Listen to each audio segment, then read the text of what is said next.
नमस्कार दोस्तों। इस वीडियो में हम लोग पढ़ेंगे प्रेजेंट परफेक्ट टेंस।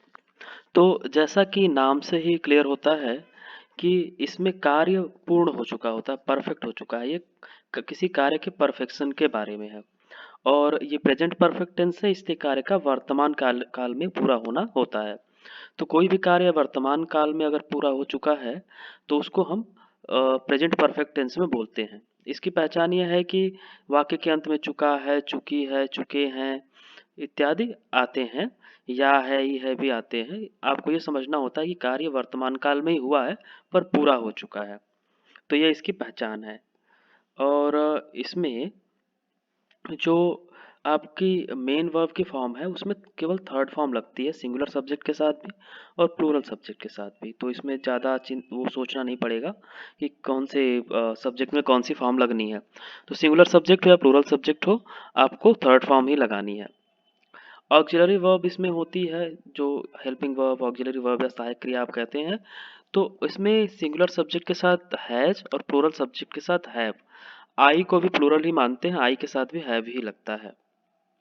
अब आपको मैं उदाहरण देता हूँ असर्टिव सेंटेंस का। असर्टिव सेंटेंस या सिंपल स्टेटमेंट जो होते हैं, आपको मैंने पिछले सारे वीडियोज में बताया है कि वाक्य संरचना कैसी होती है, सीक्वेंस कैसा होता है वर्ड्स का जब किसी सेंटेंस को हम बनाते हैं। तो पहले सब्जेक्ट यानी कि कर्ता लिखते हैं, उसका सहायक क्रिया यानी ऑक्सिलरी वर्ब लिखते हैं, फिर वर्ब की फॉर्म लिखते हैं, फिर कर्म और अन्य शब्द लिखते हैं।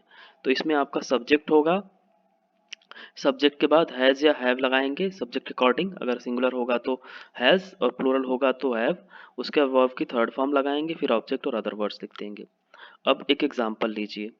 Mohan has prepared for examination. Mohan subject है, उसके बाद आपने हैज़ लगाया, थर्ड फॉर्म लगाई, फिर बाकी शब्द लिख दिए। मोहन ने एग्जाम के लिए तैयारी कर ली है। Mohan has prepared for examination. I have worked for many years. मैंने बहुत सालों काम किया है, बहुत वर्षों काम किया है। तो आई के साथ हैव लगा, I have worked third form है, I have worked for many years.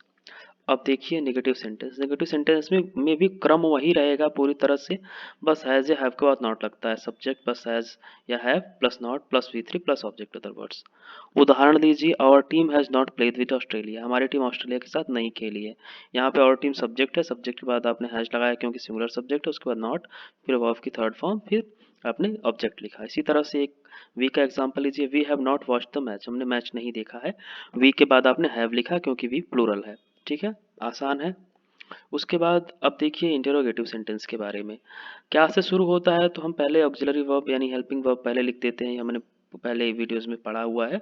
तो इसमें हैज हैव पहले लिख देंगे अगर क्या से शुरू होता है, फिर सब्जेक्ट लिखेंगे, फिर V3, फिर ऑब्जेक्ट अदर वर्ड्स लिखेंगे। उदाहरण देखिए, have you worked for the government. क्या तुमने सरकार के लिए काम किया है, या तुम सरकार के लिए काम कर चुके हो। तो इसमें हैव पहले लिखेंगे आप, यू प्लूरल है इसलिए हैव लिखेंगे। हैव यू वर्कड, वर्क जो है वो थर्ड फॉर्म है, उसके बाद बाकी शब्द लिख देंगे। इसी तरह से क्या राहुल ने एक कार खरीदी है, has Rahul bought a car. Has लिखा आपने क्योंकि राहुल सिंगुलर सब्जेक्ट है, एक वचन है, और बॉट जो है थर्ड फॉर्म है। इसी तरह से अगर कोई क्वेश्चन वर्ड आ जाता है पहले, क्यों, कैसे, कहाँ, तो उसमें क्वेश्चन वर्ड को आप जो है पहले लिख देते हैं और उसके बाद से हैज़ हैव लिखते हैं, subject plus V3 plus other words लिखते हैं। तो अब आके उदाहरण देखिए, why have they stayed in hotel. वो होटल में क्यों रुके थे। क्यों पहले, क्यों आया इस वाक्य में, इसलिए आपने क्यों की अंग्रेजी लिख दी। उसके बाद से आपने हैव लिखा क्योंकि दे प्लूरल सब्जेक्ट है, बाकी चीजें लिख दी। उसी तरह से where has Kishan gone. Kishan कहाँ गया है, कहाँ की अंग्रेजी लिखी आपने वेयर, फिर हैज लिखा, फिर किशन लिखा, फिर गॉन लिखा। आसान है। उसके बाद से अगर इसमें आपके इंटरोगेटिव सेंटेंस में अगर नॉट आता है तो उसमें क्या करना होता है कि सब्जेक्ट के बाद नॉट लिख देते हैं। कुछ कठिन नहीं है, वाक्य संरचना वही होती है। Have you not learn to play flute.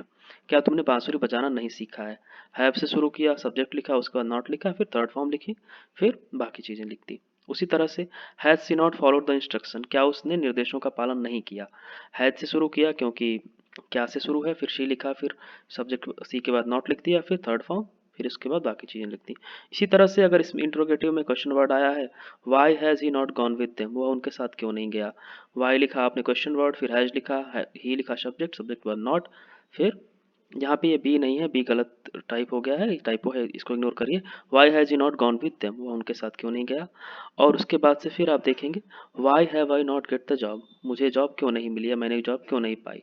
Y के बाद आपने हैव लिखा क्योंकि आई सब्जेक्ट है, सब्जेक्ट वर्ड नॉट, और बाकी चीज़ें लिखती हैं। तो ये बिल्कुल भी आसान है, कठिन नहीं है, बस थर्ड फॉर्म याद करनी है। बाकी सारी वाक्य संरचना पहले जो टेंस आपने पढ़े हैं उन्हीं की तरह से है। तो इसको इस पे आप इन रूल्स को याद करना आसान है, 5 मिनट में आपने सारे रूल्स देखे, बहुत सरल हैं। इसको आप ठीक से पढ़ेंगे 10 बार 15 मिनट में, 2-3 बार आप इस वीडियो को देखेंगे, रिवाइज करेंगे, आपको आसानी से याद हो जाएगा। अगर उसके बाद भी आपको प्रॉब्लम्स होती हैं तो आप क्वेश्चन जो अपने आपके हैं वो पूछ सकते हैं कमेंट्स में, मैं वहीं पर रिप्लाई कर दूंगा, या कुछ इंपॉर्टेंट होगा तो मैं अलग से वीडियो बना दूंगा। साथ साथ में आप एक काम करेंगे कि बहुत सारे सेंटेंस बनाने का अभ्यास करेंगे, जिससे आपको रूल पूरी तरह से याद हो जाएंगे। Thank you very much.